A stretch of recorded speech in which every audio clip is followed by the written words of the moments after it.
Harmontown is a podcast that features writer Dan Harmon and his fellow Starburn creatives and friends, where they talk about whatever the they want, as well as occasionally playing D&D. Recently, however, a familiar topic came up and things got a little heated. It's eating meat. I mean, there's a reason I'm the one talking about it, so it's meat eating. So today we're going to take a look at what happened, but more importantly, how the cast inadvertently showcased one of the biggest problems that most vegans face day to day. This is Keep It Vegan. All the stupid things I say and do and never really stop when I should never have begun. I really ought to drop it, but it's faster when you don't even have time to stop and think about the things that you were saying, cause they never really matter. But it's empty spaces in the air. Fill it up, fill it up, fill it up.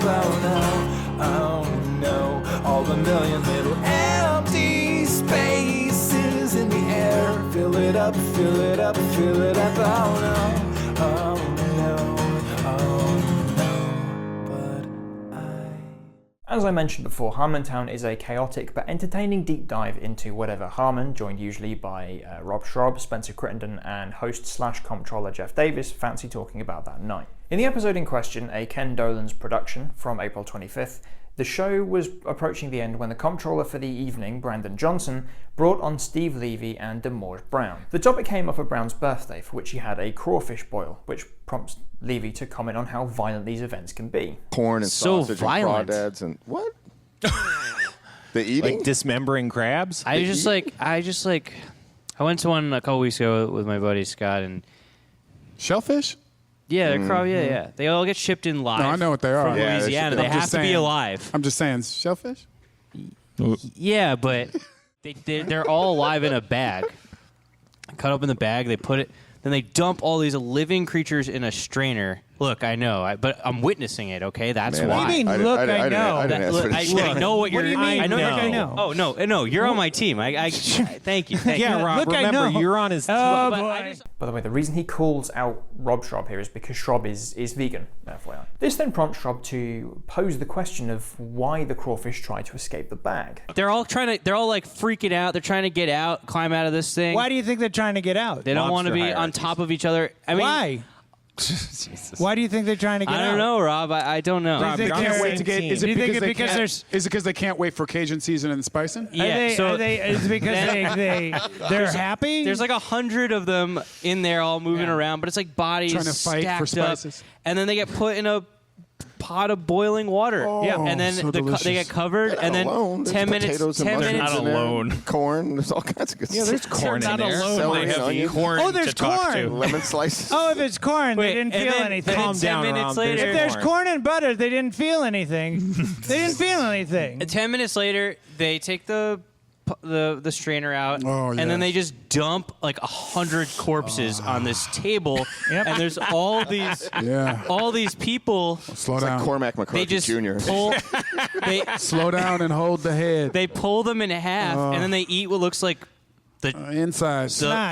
the diet the Baby like shrimp. the tract. It's like brown. It looks like it's like eating This a This is how feces. Vonnegut would describe a picnic. At Roy Rogers Field. Yeah, and then That's wet. and then at the end you look at the devastation. It's like less than an inch of meat in that thing, and I can't imagine it didn't smell good. And then it's just like hundreds of corpses on this table. Are you doing mean- this at the crab boil? Are you there saying this? Yeah, because I'm like, God, that's Soylent Green. it's a lot of death. And Yeah, man, everybody's like, capitalism's inherently stop violent. it. Stop it. Yeah. We're We're just all trying to have a good complicit. time, and it tastes good. No, they're like, we get it. This tastes good. Stop being such a bummer, Steve. Yeah. I think it tastes good. I was just like, it just. Jeez. Oh, just man, I'm you know. so unlikable. I'm doing nothing for my Yeah, cause. it's an important. It's an No, important. it's not. It's good. You're just beating I- yourself, I- and that's. It definitely I bolsters tried not to say anything. moral No. high It is. authority. It's a ridiculous thing that we still do that because that's No. not a lot of meat. Things with a lot of meat, maybe. It's not a shrimp. A shrimp, the whole thing is a. Then Brown mentions that it was his birthday and the conversation moves on. Briefly, Harmon makes a joking reference to the stereotypes surrounding both black and Jewish people in what would normally be a controversial but contextually harmless joke amongst friends. Experienced activists, longtime vegans, and fans of Gary Yourofsky know exactly where this is going. Yeah, well, on top of you guys being black gentlemen, like we're listening to the one Jewish guy is like telling us that shellfish are gross. Like we knew you felt that way. I mean, if you you're think gonna you play go the to Jewish hell card, when you eat one. It wasn't shellfish. It was like I had seen pictures of Jews piled up like that before. Whoa. Oh God, Jesus in heaven! Rochester. I have two. Yeah. Me up, I man. think the Nazis were going, but it tastes good. Damn. It's worth it. Damn. It tastes good. That's a good point, Rob. The Nazis were more moral than people who eat shellfish. Wow, bruh. More moral? The Holocaust was basically a clam bake, is what you're saying. I'm sure the Nazis had to think that the Jews were animals in order to do horrible things to them, Well, that's right? true. Okay, or did yeah. they thought they were humans and equals? No, they had to turn them mentally. They had to process that they were less than them in order to do horrible things to them. Well, right? I'm never gonna tell you that Right, Levy? you shouldn't be You're right. vegetarian and invested. Having hit what they call in the comedy business a f***ing bummer, the conversation is once again moved on to Brown's other birthday plans. Now, this show isn't about demonizing or attacking anyone. The point is that people who still eat meat and dairy don't see the violence and suffering for what it is. That's why they aren't vegan.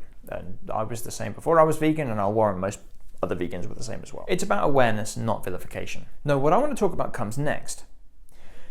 After a while, Schraub apologizes to Brown. DeMarge, I'm sorry I bummed you out on your didn't bum me out, birthday. man. I You didn't mean, bum me- you don't have that power. I don't know. I don't know how I mean, it's so easy for people to protest something like guns or like political stuff, but I don't know how to do it. I'm making it. I thought you made a salient point. No, yeah, no, I it's think you did well. but there's it just makes the people dig in more with what they want to do instead of Well, maybe if they're 30 30 or maybe if they don't. I mean, I think we're all I don't know. reasonably mature, if not aging, decrepit, world weary men that are perfectly willing to have somebody. You know what it is? It's guilt for living a certain way. And waking up and going, oh my God, what have I been doing? If we And didn't I'm have yelling at friends myself that, more than anybody. that went there, No, 40 I used to do years that and then have a too. heart attack and then stop eating. I used to do that too. I used to love Korean barbecue, and I remember our good friend Kelsey Abbott is vegetarian. I said, hey, we're gonna go do Korean barbecue. It's great, come along because you're fun and it's always fun, and I'd like you to. And she said, Koreans are human beings. No, it's not really.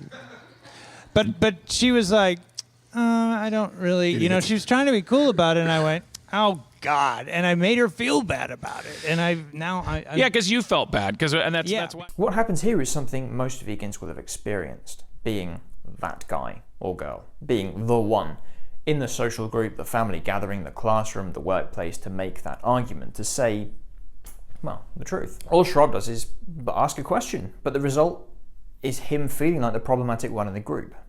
Even though it was technically Levy who brought up the whole topic and inadvertently pressed the animal holocaust button. The fact is that what we're talking about here, an industrial machine that imprisons, tortures and murders animals for astronomical profit at the cost of their customers' health, the environment's health, and the well-being of the animals being exploited, is something that's given a pass by the public consciousness on two provisions. One, that the system is invisible.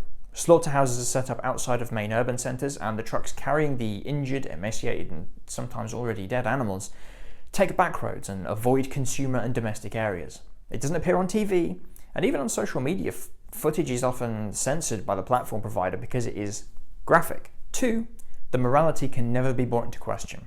The industries have their fingers on the tendons of government and legislation, pushing the products into consumers' hands with financial incentives for businesses and advertising that either misleads us to the health benefits of these products or brainwashes with a sanitized understanding of our relationship with these animals. Brainwashing is a strong term, but it's fully intentional.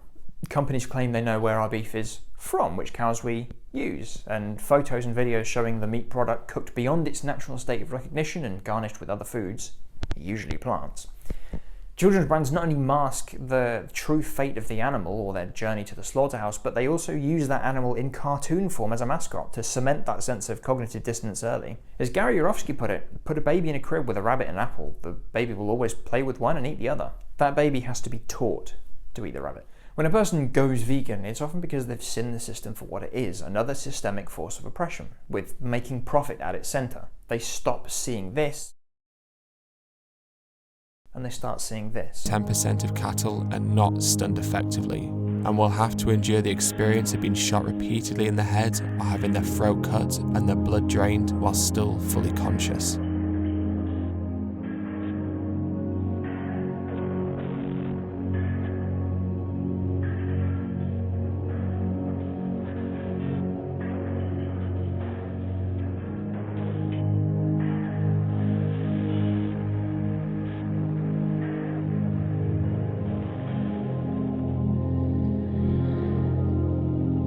They stop hearing this.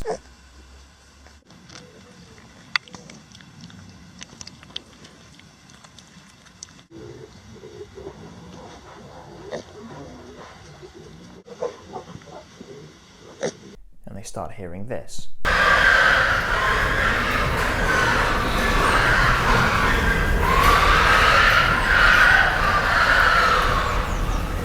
So being the person to bring that up amongst friends is stressful. You feel like the asshole bringing everyone down, and you know people take you to be some belligerent asshole intent on pushing your beliefs or agenda into every situation. And it's not just unique to vegans either. In this whole piece of country, we have Brexit and an increasingly fascistic government deporting UK citizens because they don't have paperwork, because the fascistic government of the time burned their paperwork some 60 years ago.